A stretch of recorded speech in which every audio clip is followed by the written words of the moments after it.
তারাই হলো ইয়াজিদি মুসলমান। এখনো ইয়াজিদি মুসলমান আছে কি আছে না? আছে কি আছে না? আমাদেরকে সজাগ থাকতে হবে।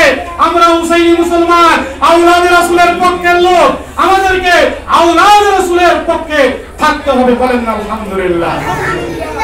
তাহলে দেখবেন তারা অনেক কিছু মানে, যেমন একটা পাহাড়ের নাম আছে জাবালে নূর। কি নাম?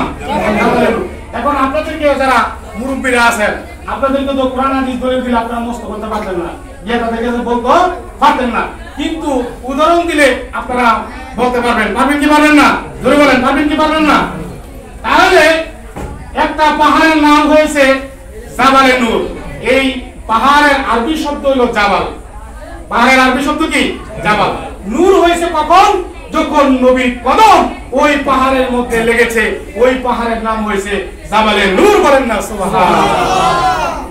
মক্কার মধ্যে আরো অনেক পাহাড় আছে। ভাইজান হজ করতে যায় কাফেলা নিয়ে, দেখেছে পাহাড় অনেক ছোট বড় পাহাড় আছে, কিন্তু সব পাহাড়কে জাবালে নূর বলা হয় না।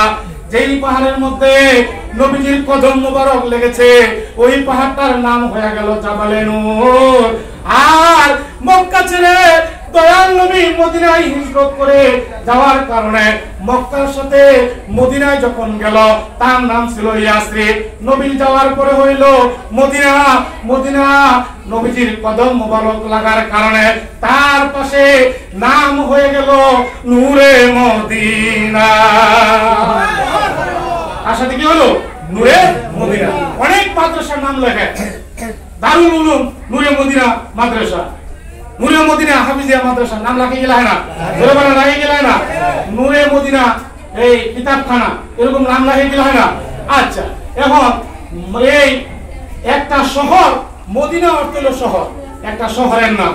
শহরের সাথে নূর লাগায় কেউ নিষেধ করে না, কেউ না করে না, বলে না যে তুমি এই মদিনার সাথে নূর লাগাইও না। কিন্তু দেখেন উসমান রাদিয়াল্লাহু আনহু ইসলামের তৃতীয় খলিফা, তিনি নবীজির দুইটা মেয়ে বিবাহ করেছেন। কয়টা মেয়ে? দুইটা মেয়ে বিবাহ করার কারণে আপনারা যারা আলেম ওলামা আছেন প্রত্যেক জুমার মধ্যে মিম্বরে দাঁড়িয়ে খুতবা পাঠ করেন। উসমান ইবনে আফফান জিন্নুরাইন রাদিয়াল্লাহু তাআলা আনহু আপনারা কি পড়েন কি পড়েন না? জুমার দিনে খুতবা দাঁড়ায়া দাঁড়ায়া মিম্বরে পাঠ করেন। উসমান ইবনে আফফান জিন্নুরাইন রাদিয়াল্লাহু তাআলা আনহু, উসমানকে আপনারা বলেন দুই নূরের অধিকারী। নবীজি দুইটা কলিজার টুকরা বিবাহ করার কারণে যদি উসমান জিন্নুরাইন হইতে পারে, নবীজির কদম লাগার কারণে পাহাড় যদি নূরের জাবালে নূর হইতে পারে, নবীজির কদম লাগার কারণে মদিনা যদি নূরের মদিনা হইতে পারে, আর যেই আল্লাহ রাব্বুল আলামিন নবীকে নূর হিসেবে দুনিয়ার মধ্যে প্রেরণ করেছেন তাকে বলে মাটি তয়া। সুবহানাল্লাহ, বলে নাউজুবিল্লাহ, বলে নাউজুবিল্লাহ।